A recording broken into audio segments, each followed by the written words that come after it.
Superman: The Last Days of Lex Luthor Issue 1 finds Clark reminiscing about his childhood and how he tried to save Lex from his burning lab in Smallville. However, he couldn't get in thanks to the kryptonite inside the lab. He begins typing up his story on the last days of Lex Luthor as earlier that day, a tanker ship is rocked by a massive wave thanks to a giant robot emerging from the depths. The men don't know what it is as the news begins reporting on it, and Perry calls for Clark, but he's already gone, as the purple and green robot makes its way to the coastal island of Megwip, which thanks to being 6 feet above water and on a fault line, is in prime earthquake territory. The robot strikes the ground and the city rumbles, cracking apart. No people end up getting hurt however, as a red-blue blur saves them all. The oceans around the island are frozen as Superman rips his way into the robot, knowing full well who is behind this. Superman confronts Lex Luthor, who asks if the hero has a minute. Superman shushes him, speeding into the sky as he hears the quakes on the island intensify, seeing the island is on the brink of collapse. Using his heat vision, Superman burrows into the ground, drilling a series of echo chambers that disrupt the shocks and end the earthquakes. The hero returns to Luthor, demanding to know why he tried to kill these people. Luthor thinks that he's glad he saved everyone, or almost everyone, as Clark begins to think how Lex could have made this robot on his own, remembering how India was recently developing a robot similar to this one. Using his X-ray vision, he finds the robot had an entire crew manning it, but Lex has killed them all. Superman grabs Lex, punching the wall in frustration as he demands to know why Luthor is trying to get his attention. Lex tells him to look at him, so Superman uses his various visions to scan Luthor, seeing that the villain is dying of cellular decay. Lex explains that he was running experiments with kryptonite from a recent meteor shower, bombarding it with various radiations, which backfired, shattering the kryptonite and bathing Lex in a unique combination of cosmic rays and chemicals from his lab. When he came to, Lex ran tests on himself and found his cells were burning out. He tells Superman that he tried every form of techno-medical advancements that mankind had, but his great intellect came up with nothing that could help him. Superman is sorry to hear that, but Lex knows that signature Superman compassion is why the world will be dancing in the streets upon hearing about his fate, but he's banking on Superman not letting him die. Lex tells the hero that in their long history, the hero has shown many irrational traits, but the ones he can never fathom are why Superman holds all life sacred, why he always answers cries for help, and why he puts other lives above his own.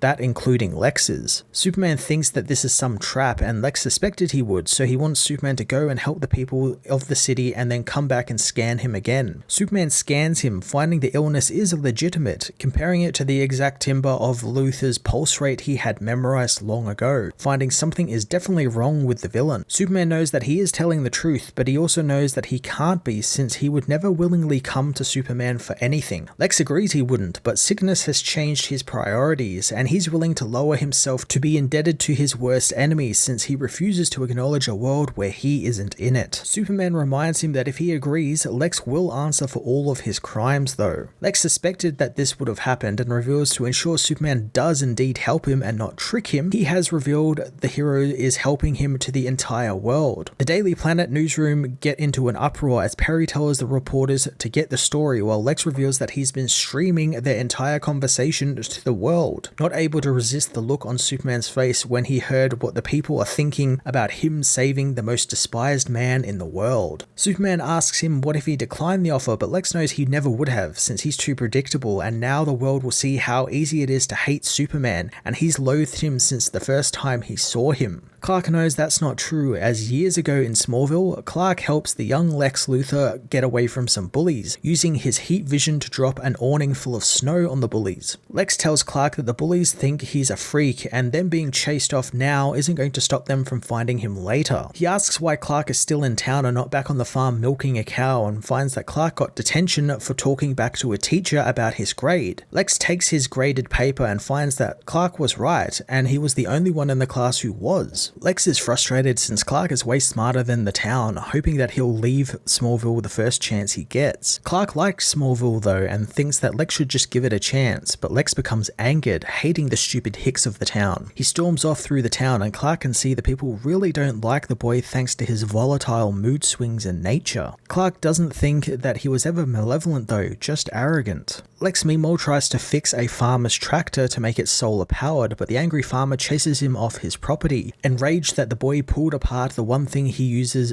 to make money for his family. Later on, Clark comes to see Lex with his telescope, telling him of a comet he saw. Lex doesn't believe him, but upon looking through the scope, he sees it. Clark in reality had moved it into viewing distance, telling Lex that no one else would have cared about it, so he wanted to show him. Lex thinks that Clark should lay claim to it, but Clark just wants to enjoy its beauty. Clark brings up Lex's recent run-in with Mr. Hubbard, telling Lex that it was his attitude that put him off and he should try and be kinder. Lex again flies into a rage, refusing to apologize to the redneck. He asks Clark why fate would abandon him in such a place where there is no one even remotely like him. Clark knows those words are truer than Lex will ever know and reminds himself that being different was really about how much he had to keep locked inside of him. Clark returns home, feeling melancholic about his powers and how he's tried to explain his various vision-based powers to his parents. However, they just couldn't wrap their heads around them or understand them. He knows Lex would understand though, but telling Lex who he really is would set Lex off, or he would remember his promise he made to his parents to keep his powers a secret. A few weeks later, Clark spies in on Lex in his lab from home. Pa tells him not to use his powers like that, but Clark is worried for him since he's been held up in the lab for weeks and has dropped out of school because of it. Clark knows that he is building something and he doesn't know what it is though. Pa again tells him to stop and eat his breakfast as Ma asks what Lex is building, but Clark can't really tell, only that it's centered around some type of weird green rock. In the present, Superman is snapped out of his memory by Lex, who isn't happy being carried by the hero up 20,000 feet when his mind wanders. Lex doesn't think Superman thinking about what people think of him is relevant. Instead, he wants to know where they are going. Superman reveals that they are heading to the Fortress of Solitude, and upon entering the fortress, Lex comments how he never took Superman for a hoarder, seeing the various trophies and treasures of the fortress. Superman takes him to the bottled city of Kandor, telling the villain that if Lex hasn't found a cure on Earth, it means there isn't one on Earth, so they need to look elsewhere. He puts the device onto Lex, telling him that this will prevent him from contaminating the bottled city, translate their language, and prevent him from being crushed by their artificial gravity. The duo head into the bottled city of Kandor, which Superman explains is the home to the last surviving remnant of Krypton. Lex is confused since Superman is often called the last son of Krypton, as he sees the people begin to bow and worship Superman, calling him Kal-El, their savior. Superman quickly stops them, refusing to look down upon his fellow Kryptonians. Superman explains to the very obviously annoyed Lex that decades before he helped free Kandor from Brainiac, who had shrunk the city down and put it in a synthetic ecosystem. He says that he has tried to enlarge the city but failed every time, so he keeps it safe in the fortress. Lex notes that there was no yellow sun here, meaning he's powerless, so he could kill Superman if he wanted to. Superman thinks he could, but he knows Lex needs him. Lex comments about how Superman comes to the bottled city when he's homesick, but Superman reveals that he needs to keep an arm's length from the people, since they view him as a great liberator, and he can't really just assimilate into their culture because of that. He also reveals that Krypton was highly advanced because of cold hard science, not humanism, so his feelings and compassion had no place in the bottled city. He thinks Lex would like it there as they meet with Dryger Molium, telling the scientist of Lex's terminal disease and if maybe their science there can help find a cure. Over the next few hours, the scientists run various scans and tests, but Dryger solemnly tells Superman that nothing will cure Lex. He thinks the good news is the disease is not contagious, but only because it is feeding directly off of Lex's unique DNA and it's metastasizing at an incredible rate that not even sealing him in a cryopod would prevent it from killing him. The scientist concludes that Lex will begin to age rapidly and his organs will fail. Lex doesn't take the news well, as Superman thinks that if this was a trap, Lex better spring it now since time is not on his side. Lex asks if time can be stopped, and Superman thinks there might be one way that can help, but the cure might be worse than the disease. Superman takes Lex into a chamber, telling the scientists to retrieve them in Tendadaro. As the machine activates, Superman welcomes Lex to the Phantom Zone, entering the wasteland. Inside, Lex finds he can hear Superman via telepathy, which is the only means of communication in the zone. Superman tells Lex to hit him, since this will be the best and only time he'll get a single shot at him. Lex swings at Superman but phases through him, with Superman telling him that the natural state of living organisms in the zone is this, and Lex figures out the exact science behind it almost immediately, figuring that he could live there without worrying about the disease. Superman reminds him that his mental state will be amplified while there, with some believing that with enough willpower and determination, it is possible to become solid enough to interact with the terrain. Not that you would want to do that since there is nothing there. Superman knows this will buy them some time and they won't hurt him. Lex wonders who they are as he sees beings emerge from the rocky terrain around them, figuring these are prisoners of the Phantom Zone. Superman thinks that because Earth and the Zone align every once in a while, the prisoners get a glimpse of Earth, and because he is the one who put them in there, they will focus on Superman, and he believes that if they've done that, then they have seen enough of Lex to know who exactly he is and what he stands for, so they'll probably welcome him with open arms. The people call to Superman as one calls him a fool for coming there. That someone is revealed to be General Zod, who calls these people his army. The prisoners attack, surrounding Superman and piling onto him. Superman calls for Lex's help as he finds himself shocked that the prisoners, while under Zod's command, have managed to pool their mental power to make themselves solid enough to touch him. Lex learns the power quick as well, grabbing a knife as Zod asks the man to join him and to cut Kal-El's heart out for him. Lex, however, turns the knife on Zod, telling the general that he needs Superman alive. Lex hopes that he'll take a rain check until his fortunes change though, demanding the men be called off. Superman is freed as Lex asks how long until they get out of there. Superman is already on his way out, telling Lex to be careful in the zone. Zod attacks Lex, but he phases right through him as Lex thinks that it's time he became de facto leader of the zone, since he's obviously more smarter than Zod. Zod is enraged that Luthor sees him as his equal, demanding the Earthling depart the zone. Suddenly Lex is shoved against an invisible wall